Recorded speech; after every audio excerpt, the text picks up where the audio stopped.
বাংলার যুবসাথী প্রকল্পের form fill up সবাই করছেন, যাদের বয়স 21 থেকে 40 বছরের মধ্যে। ছেলে এবং মেয়ে সবাই উভয়েই ফর্ম ফিল আপ করতে পারবেন। কিন্তু এই ক্ষেত্রে একটা অসুবিধা দেখা যাচ্ছে, বিশেষ করে মহিলাদের ক্ষেত্রে যাদের বিয়ে হয়ে গেছে এবং বিয়ের পর যাদের পদবি চেঞ্জ হয়েছে, সেই পদবি অনুযায়ী তারা তাদের ভোটার কার্ড, আধার কার্ড, ব্যাঙ্ক অ্যাকাউন্ট সমস্ত কিছু বানিয়ে নিয়েছেন এবং এদিকে তাদের মাধ্যমিকের অ্যাডমিট সার্টিফিকেটে তাদের বিবাহের আগের পদবি রয়েছে। তো সেই বিষয়ে সংশয় দূর করতে আমি এই ভিডিওটা বানাচ্ছি। ভিডিওটা শেষ পর্যন্ত দেখুন, সমস্ত কনফিউশন দূর হয়ে যাবে।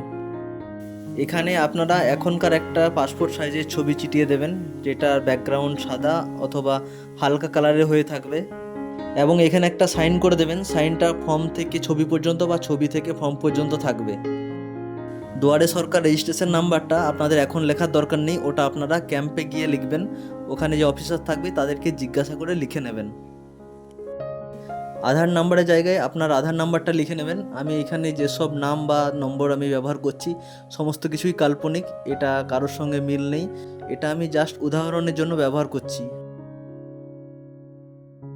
ফর্ম ফিল আপের এই জায়গাটা খুবই ইম্পর্টেন্ট। এখানে বেনিফিশিয়ারি নেম লিখতে হবে অ্যাজ পার মাধ্যমিক পরীক্ষার অ্যাডমিট রেজাল্ট বা সার্টিফিকেটে যে নাম আর পদবি আছে সেটাই এখানে লিখতে হবে। বিয়ের পর যদি আপনাদের চেঞ্জও হয়ে থাকে তাহলে আপনারা বিয়ের পরেরটা লিখবেন না, আপনারা আগেরটাই লিখবেন। উদাহরণস্বরূপ আমি এখানে একটা নাম ব্যবহার করছি, রিঙ্কু পাল। নাম এবং পদবীর মাঝে একটা ঘর ছেড়ে দেবেন। এখানে একটা মোবাইল নাম্বার চাওয়া হয়েছে, যেটা আপনার ব্যাংক অ্যাকাউন্টের সঙ্গে লিঙ্ক আছে, এবং অবশ্যই ব্যাংক অ্যাকাউন্টটা আধার কার্ডের সঙ্গে লিঙ্ক থাকতে হবে। ইমেল আইডি যদি থাকে তাহলে অবশ্যই লিখবেন, না থাকলে একটা বানিয়ে নেওয়া উচিত। কারণ ফোন নাম্বারে যদি মেসেজ না আসে তাহলে ইমেল আইডিতে আপনারা সেই মেসেজ পেয়ে যাবেন। এবং অনেক ক্ষেত্রে ফোনের মেসেজ ডিলিট হয়ে যায়, কিন্তু ইমেলের মেসেজ সহজে ডিলিট হয় না, তাই সেখানে আপনার রেজিস্ট্রেশন নাম্বার এবং যাবতীয় তথ্য থেকে যায়। পরে আপনাদের এতে সুবিধা হবে। আপনি ছেলে না মেয়ে না অন্যান্য কোন পর্যায়ে পড়েন সেটা এখানে টিক মেরে দেবেন। দিন, মাস এবং বছর অনুযায়ী আপনার জন্ম তারিখ এখানে লিখে দেবেন।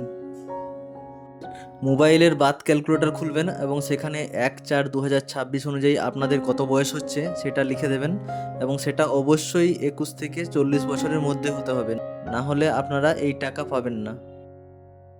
এখানে বাবার নাম লিখে দেবেন। এখানে আপনার মায়ের নাম লিখবেন। এখানে আপনার স্বামী বা স্ত্রীর নাম লিখবেন। যেহেতু আমি বিবাহিত মহিলাদের এক্সাম্পল দিয়ে এই ফর্মটা ফিল আপ করছি, তাই এক্ষেত্রে স্বামীর নাম লিখতে হবে। এক্ষেত্রে ধরে নিলাম স্বামীর টাইটেল রয়, তাই এখানে রয় লিখলাম। এসসি এসটি ওবিসি থাকলে সেখানে টিক মারবেন এবং নিচে সার্টিফিকেট নাম্বার দেবেন। জেনারেল হলে এখানে কিছু করার দরকার নেই। এক্ষেত্রে ম্যারিডে আমি টিক মেরে নিলাম। এখানে বাড়ির নাম্বার বসাবেন। নতুন যে ভোটার লিস্ট আছে সেই ভোটার লিস্টে আপনারা বাড়ির নাম্বার পেয়ে যাবেন। তাছাড়া অনেক সময় আধার কার্ড বা ভোটার কার্ড যেগুলো নতুন হচ্ছে সেখানে বাড়ির নাম্বার দেওয়া আছে।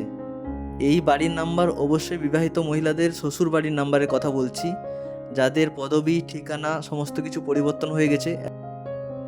এখানে আপনারা পরপর শ্বশুরবাড়ি, গ্রামের নাম, পোস্ট অফিস, পঞ্চায়েত, ব্লক, থানা, পিনকোড সমস্ত কিছু বসিয়ে নেবেন।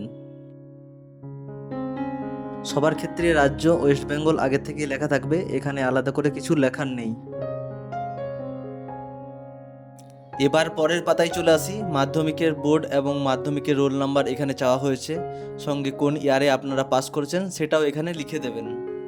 মাধ্যমিকের অ্যাডমিটটা হাতে নিয়ে যেখানে রোল লেখা আছে, আর এই ফর্মে যেখানে রোল লেখা আছে সেখানে রোল লিখবেন, নাম্বারের জায়গায় নাম্বার লিখবেন এবং সালের জায়গায় দেখে দেখে সালটা লিখে নেবেন। এখানে আপনার সর্বোচ্চ শিক্ষাগত যোগ্যতা চাওয়া হয়েছে। আপনার সর্বোচ্চ যতটা পড়াশোনা সেটা আপনারা এখানে লিখে দেবেন। কারোর এইচএস থাকলে এইচএস, কেউ যদি গ্র্যাজুয়েশন থাকে তাহলে গ্র্যাজুয়েট, এসব লিখবেন।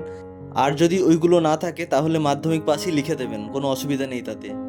সর্বোচ্চ যোগ্যতার কোনো ডকুমেন্ট এখানে আপলোড করতে হচ্ছে না। তবে মাথায় রাখবেন, যে কোয়ালিফিকেশান আপনার নেই সেই কোয়ালিফিকেশান এখানে সর্বোচ্চ যোগ্যতার জায়গায় দেবেন না, কারণ কোনো না কোনো দিন হয়তো চাইতেও পারে ডকুমেন্ট। এই কলামে আপনার বর্তমানের পেশা জানতে চাওয়া হয়েছে, এখানে সবাই আনএমপ্লয়েড লিখে দেবেন। এই পার্টটা হচ্ছে ফর্ম ফিল আপের সবথেকে ইম্পর্টেন্ট পার্ট। এখানে আপনাদের ব্যাঙ্ক অ্যাকাউন্ট ডিটেলস লিখতে হবে, তাই খুব সাবধানে আপনারা এই পার্টটা ফিল আপ করুন। প্রথমে আপনারা লিখে নিন ব্যাংকের নাম, তারপরের কলামে আছে ব্যাংকের শাখা, সেটা আপনারা ব্যাংকের পাসবুক থেকে পেয়ে যাবেন। তার নিচে ব্যাংকের অ্যাকাউন্ট নাম্বার এবং ব্যাংকের আইএফএসসি কোড খুব সাবধানে মিলিয়ে মিলিয়ে লিখে নিন।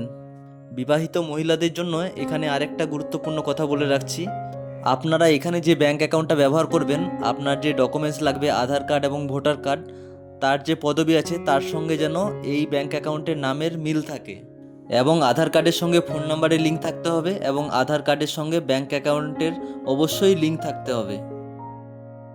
এখানে জানতে চাওয়া হয়েছে স্কলারশিপ ছাড়া আপনারা অন্য কোনো বৃত্তি পান কি না। যদি আপনারা লক্ষ্মী ভাণ্ডার, কৃষক বন্ধু এসব পেয়ে থাকেন তাহলে আপনারা এখানে অ্যাপ্লাই করতে পারবেন না। এসব পাওয়ার পর যদি আপনারা অ্যাপ্লাই করে থাকেন তাহলে আপনার ফর্ম বাতিল হয়ে যাবে, কারণ এখন আপনার আধার কার্ড দিয়ে সার্চ করলে আপনার সমস্ত তথ্য সরকারের কাছে চলে আসবে। তাই আমি এখানে নায়ের ঘরে টিক দিলাম। কি কি ডকুমেন্ট লাগবে এখানে আপনারা দেখে নিন। এখানে আপনাদের মাধ্যমিকের অ্যাডমিট কার্ড লাগবে, মাধ্যমিকের মার্কশিট লাগবে, আধার এবং ভোটার কার্ডের উভয় পাশে জেরক্স, উভয় পাশ মনে রাখবেন, ব্যাংকের পাসবইয়ের প্রথম পাতার জেরক্স, এবং যারা এসসি এসটি ওবিসি আছেন তাদের সার্টিফিকেটে জেরক্স লাগবে।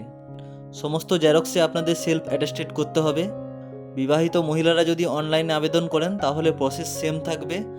উপরের যেসব ডকুমেন্টগুলো বললাম সেগুলো জেরক্স করে সেলফ অ্যাটেস্টেড কথাটা লিখবেন, তার নিচে আপনারা সাইন করবেন, এবং এই ডকুমেন্টগুলো 300 কেবির মধ্যে আলাদা আলাদা করে পিডিএফ বানাবেন। পাসপোর্ট সাইজের ছবি এবং আপনার সিগনেচার 50 কেবির মধ্যে জেপিজি ফর্মে রাখবেন। এইভাবে আপনারা অনলাইনে আবেদন করবেন। এখানে সেলফ ডিক্লিয়ারেশন বা স্বঘোষণা লেখা আছে, এটা আপনারা একবার পড়ে নিতে পারেন।